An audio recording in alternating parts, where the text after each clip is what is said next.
My fiancée joked to her friends, "He's too boring. Maybe I should have gone back to my ex." I said, "Good to know." I didn't argue, but 3 nights later, her best friend came to my door shaking. "Please, open up." Something happened between them, and it started with what she said about you. I'm 31, and 3 weeks ago I thought I had my life figured out. My fiancée Emma and I had been together for 3 years, engaged for 5 months. We met through a dating app, had that slow burn kind of romance where everything just clicked. Or so I thought. She was 29, worked in marketing, had this whole friend group she'd known since college. I liked them well enough. They were loud, always planning trips and brunches, the kind of people who lived their entire lives on Instagram stories. The comment that changed everything happened on a Friday night in early November. Emma was having her friends over for one of their regular wine nights. I was home but stayed in the bedroom, giving them space. Around 9 p.m., I went to the kitchen to grab some water. They were in the living room, voices carrying. "So how's wedding planning going?" one of them asked. "It's fine. Stressful, but fine." "You excited?" Emma paused. "I mean, yeah, of course. You don't sound excited." "I am, it's just, I don't know. Sometimes I wonder if I'm settling." My hand froze on the refrigerator door. Settling? Girl, he's great. Stable job, treats you well, wants to marry you. What more do you want? I know he's great, but he's also kind of boring. Like we never do anything spontaneous. It's all routines and schedules. Sometimes I think about Tyler and how exciting things were with him. Tyler, her ex, the guy she dated for 2 years before me. The one she told me was toxic but passionate. Another friend chimed in, "Tyler was exciting because he was a mess. You fought constantly." "Yeah, but at least I felt something, you know? With him, everything was intense. With my fiancé, it's just comfortable, predictable." Comfortable is good. Maybe, or maybe I should have gone back to Tyler when he reached out last year. I stood there holding my water bottle, feeling like someone had punched me in the chest. She'd never mentioned Tyler reaching out, never mentioned having doubts, just smiled and said yes when I proposed, started planning a wedding while apparently wishing she was with someone else. I walked back to the bedroom. Didn't confront her, didn't say anything. Just sat on the bed trying to process what I'd heard. Emma came in around 11 p.m. after her friends left. "Hey, you okay? You were quiet tonight." "Yeah, I'm fine." "You sure?" "Just tired." She kissed my forehead. "Okay, love you." "Love you too." But I didn't sleep that night. Just lay there staring at the ceiling, replaying her words over and over. The next morning I was up early making coffee when Emma came into the kitchen. "Morning. Morning.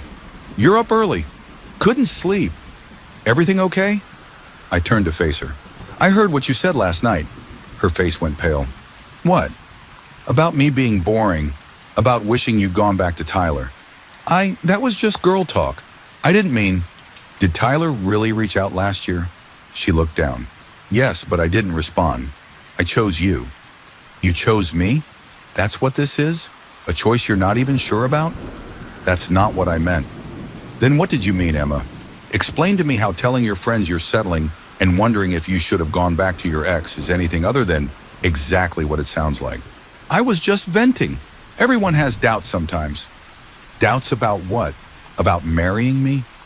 "About everything. Wedding planning is stressful, and I just needed to talk through my feelings. By telling your friends I'm boring and you wish you were with someone else." "I didn't say I wish I was with Tyler. You said maybe you should have gone back to him. Same thing." She started crying. "I'm sorry, I didn't mean it. I was just overwhelmed and saying stupid things." "Good to know. What does that mean?" "It means I'm glad I know how you really feel. Please don't do this. Don't blow this out of proportion." "I'm not doing anything. I'm just processing the fact that my fiancé apparently thinks I'm boring and has been thinking about her ex. I haven't been thinking about him." "Emma, you literally said you wondered if you should have gone back to him when he reached out. That's thinking about him." She didn't have a response to that. Just stood there crying. I grabbed my keys. "I'm going out. I need space." "Where are you going?" "Does it matter?" I left, Drove to my friend Matt's place. Told him everything. Dude, that's rough. Yeah. What are you going to do? I don't know. Part of me wants to call off the wedding. Part of me thinks she's right that everyone has doubts. Everyone has doubts, but not everyone tells their friends they wish they'd gotten back with their ex. True. I stayed at Matt's for the rest of the day. Emma texted me several times. I didn't respond until evening. Emma, please come home. We need to talk. Me, I'll be back later. I got home around 9 p.m. Emma was on the couch, eyes red. Can we please talk about this? What's there to talk about? You said what you said. I was wrong. I was being stupid and insecure, and I said things I didn't mean. Did Tyler really reach out last year? Yes. What did he say? He said he missed me, that he'd changed, that we should try again. And you didn't think to mention this to me? Because it didn't matter. I didn't respond. But you thought about it. For like 5 seconds, then I blocked him. When did you unblock him? She froze. What? When did you unblock him, Emma? I didn't. I pulled out my phone, opened Instagram, showed her Tyler's profile. He's not blocked. I checked earlier. You're still following him. He's still following you. Okay, fine. I unblocked him a few months ago, but I haven't talked to him. Why would you unblock your ex who told you he wanted to get back together? I don't know, it felt petty to keep him blocked. Or you wanted to keep the option open. That's not God, you're twisting everything. I'm connecting dots. You unblock your ex. You tell your friends you're wondering if you should have gone back to him. You call me boring. What am I supposed to think? You're supposed to trust me. I did trust you until I found out you've been having doubts and keeping your ex accessible while planning our wedding. She stood up. I can't do this right now. You're being impossible. I'm being realistic. No, you're being paranoid and punishing me for being honest with my friends. You weren't being honest. You were being cruel. There's a difference. She grabbed her phone and purse. I'm staying at Rachel's tonight. Maybe we both need space. Rachel? Your friend who was there when you said all that? Yes, she's my best friend. She understands. I'm sure she does. Emma left. I sat on the couch feeling numb. Update 1. Emma stayed at Rachel's for 2 days. We texted minimally. She said she needed time to think. I said fine. Sunday evening, I was home watching TV when my phone buzzed. Text from a number I didn't recognize. Unknown. Is this Emma's fiancé? Me. Who is this? Unknown. Tyler, we need to talk. My heart started racing. Me. About what? Tyler. About Emma. She reached out to me. Me. When? Tyler. Yesterday. Said she wanted to meet up. Talk about old times. Me. And Tyler. And I thought you should know, I'm not interested in getting between you two. But she seemed pretty insistent. Me. Did you meet up? Tyler. No. That's why I'm telling you. I told her it wasn't a good idea and she got mad. Said you didn't understand her. I stared at my phone. Emma had reached out to Tyler. After our fight, after telling me she hadn't talked to him. Me. Thanks for letting me know. Tyler. For what it's worth, I think she's confused. But you deserve to know what's going on. Me. Appreciate it. I screenshot the conversation. Sent it to Emma. Me. Interesting chat with Tyler. She called immediately. It's not what you think. Then what is it? I was upset and I just wanted to talk to someone who understood me. So you reached out to your ex, who you told me you hadn't talked to. I didn't talk to him. He rejected me. Oh, so you tried to talk to him. You tried to meet up with him. You just got turned down. I was emotional. I wasn't thinking clearly. Emma, we had a fight on Saturday morning. By Saturday night, you were reaching out to your ex. That's not being emotional. That's having a backup plan. That's not fair. You know what's not fair? Planning a wedding with someone who's keeping her ex on standby just in case. I'm not God. Why won't you listen to me? I am listening. I'm listening to your actions. You said I was boring. You said you wondered if you should have gone back to Tyler. Then the first time we fight, you reach out to him. What am I missing? She was crying again. I don't want to lose you. You already lost me. You just don't realize it yet. Please don't say that. I'm done, Emma. I can't marry someone who sees me as a safe option while pining for someone else. I'm not pining. You reached out to him yesterday because I was confused, and now I'm not. We're done. You can't just end it like this. Watch me. I hung up, blocked her number, sat on the couch feeling a weird mix of relief and devastation. Update 2. Monday I called our wedding venue and started the cancellation process. Lost the deposit, but I didn't care. Called my mom, told her what happened. She was supportive but sad. Said she'd help notify our side of the family. Tuesday morning I was at work when I got a call from an unknown number. Against my better judgment, I answered. Hello? Hi, this is Rachel, Emma's friend. I know who you are. Can we talk? In person? Why? Because something happened and you need to know about it. What happened? Not over the phone, please. Can you meet me for coffee after work? I should have said no, but curiosity got me. Fine, 6 p.m., the place on Main Street. Thank you. I spent the whole day wondering what could have happened that Emma's best friend needed to talk to me in person. 6 p.m. came. I got to the coffee shop. Rachel was already there, sitting in the corner booth. She looked terrible. Red eyes, no makeup, hair in a messy bun. I sat down. What's going on? She looked at me with this expression I couldn't read. Fear? Guilt? Emma's in the hospital. My heart dropped. What? Why? She and Tyler, they met up last night. I thought he said he didn't want to see her. He changed his mind, or she convinced him. I don't know. But they met up at his apartment. I felt sick. And things got out of hand. They were drinking. One thing led to another. Tyler's girlfriend came home unexpectedly and caught them together. Tyler has a girlfriend? Yeah, Emma didn't know. Or maybe she didn't care. But the girlfriend lost it. There was a physical fight. Emma got hurt. Police were called. It's a whole mess. I sat there trying to process. Is she okay? Physically, she'll be fine. Some bruises, a sprained wrist. But emotionally, she's a wreck. She's been calling me nonstop, asking me to get you to come to the hospital. Why would I do that? Because despite everything, I think she needs you. She needs Tyler. That's who she wanted. She made a mistake. She made multiple mistakes, and now she's dealing with the consequences. Rachel leaned forward. Look, I'm not defending what she did. I told her reaching out to Tyler was stupid. I told her she was throwing away something good.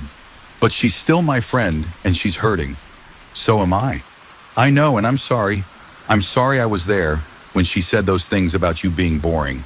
I should have shut that down. I should have told her how lucky she was. But I didn't. And now everything's fallen apart. That's not on you. It feels like it is. I enabled her. I let her romanticize Tyler when I knew he was bad news, and now you're both paying for it. I finished my coffee. Is there anything else? Tyler's pressing charges against his girlfriend, not Emma. But Emma might have to testify. It's going to be a whole legal thing. Good luck to her with that. You're really not going to see her? Why would I? She made her choice. She reached out to her ex the second things got hard with me. She went to his apartment knowing I'd just broken up with her. What am I supposed to do with that? Forgive her? I might forgive her eventually, but I'm not going to enable her. She needs to deal with this on her own. Rachel nodded. I understand. Good. I left. Drove home feeling nothing. Just empty. Update 3. Wednesday morning, Emma's mom called me. I almost didn't answer, but figured I should hear her out. Hello? Hi, sweetheart, it's Margaret. Hi, Margaret. I heard what happened, with Emma and Tyler and everything. Yeah. I just want you to know I don't blame you for ending things. Emma made some very poor choices. I appreciate you saying that. But I also want you to know she's devastated. She knows she ruined everything. She's been asking for you. Margaret, I can't. I just can't. I understand, I do. But I also know she loves you. She just got confused and scared. She got confused and reached out to her ex and ended up at his apartment. That's not confusion. That's intent. You're right. You're absolutely right. I just wanted to reach out. Let you know we support whatever you decide. Thank you. Take care of yourself. You too. I hung up feeling sad for Margaret. She was a good woman. Didn't deserve this drama. Thursday, I was at my apartment when someone knocked on my door around 8 p.m. I looked through the peephole. Rachel again. I opened the door. What now? She looked worse than before. Shaking, pale. Please, can I come in? Why? Because something else happened. With Emma and Tyler. I let her in. She sat on my couch, hands trembling. What happened? Tyler showed up at Emma's apartment last night. Why? I don't know. Emma said he wanted to talk. But when he got there, they fought. He blamed her for ruining his relationship. Said she'd been obsessed with him for months and he'd been stupid to engage with her. Months? That's what he said. Emma denied it, but he showed her messages. Apparently she'd been reaching out to him way before your fight. DMing him on Instagram. Late night texts. She'd been playing both sides for a while. I felt nauseous. How long? Since around the time you proposed. 5 months. She'd been talking to Tyler for 5 months while planning our wedding. Emma's a mess, Rachel continued. She finally admitted everything to me. Said she'd been having doubts since you proposed, that things with you felt too easy, and she missed the chaos with Tyler. So she started reaching out to him, testing the waters. She never physically cheated, but emotionally, she was already gone. Why are you telling me this?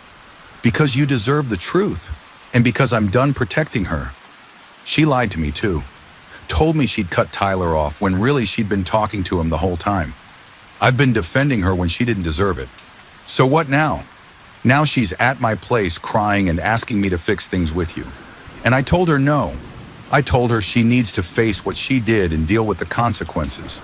But I wanted you to know everything, so you could have closure. Thank you. I'm sorry for all of this. It's not your fault.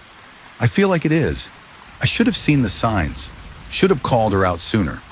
She made her choices. You're just caught in the middle. Rachel left shortly after. I sat alone trying to absorb everything. Emma had been talking to Tyler since we got engaged. All those months of wedding planning, she was maintaining contact with her ex, keeping her options open. And I'd been completely clueless. Final update. It's been 6 weeks since everything fell apart. Emma tried reaching out multiple times through different numbers. I blocked them all. Her mom sent me a long email apologizing and explaining that Emma was getting therapy. I appreciated the update, but didn't respond. Tyler and his girlfriend broke up. Heard through Rachel that he's moved to a different state. Emma's been staying with her parents, trying to put her life back together. Rachel and I actually became friends. We meet for coffee sometimes. She feels guilty about everything, even though I keep telling her it's not her fault. She's been a good friend through all this. Honest when I need honesty, supportive when I need support. I called off the wedding officially, sent out cancellation notices, got some money back from vendors, lost money on others. Didn't care. Worth every penny to not marry someone who saw me as boring and safe while fantasizing about chaos with her ex. My mom asked me last week if I regret anything. I told her no. I regret wasting 3 years, sure, but I don't regret how it ended. Better to find out who someone really is before you marry them than after. The apartment feels emptier without Emma's stuff everywhere, but it also feels more like mine. I've been doing things I want to do, reading more, picked up guitar again, actually enjoying the quiet and routine Emma found so boring. I saw her once last week. She was at the grocery store with her mom, made eye contact for a second. She looked like she wanted to say something. I turned and walked the other way. Not out of anger, just out of indifference. She's not my problem anymore. Rachel told me Emma's been dating someone new. Another exciting guy, apparently. Good for her. Hope she finds whatever it is she's looking for.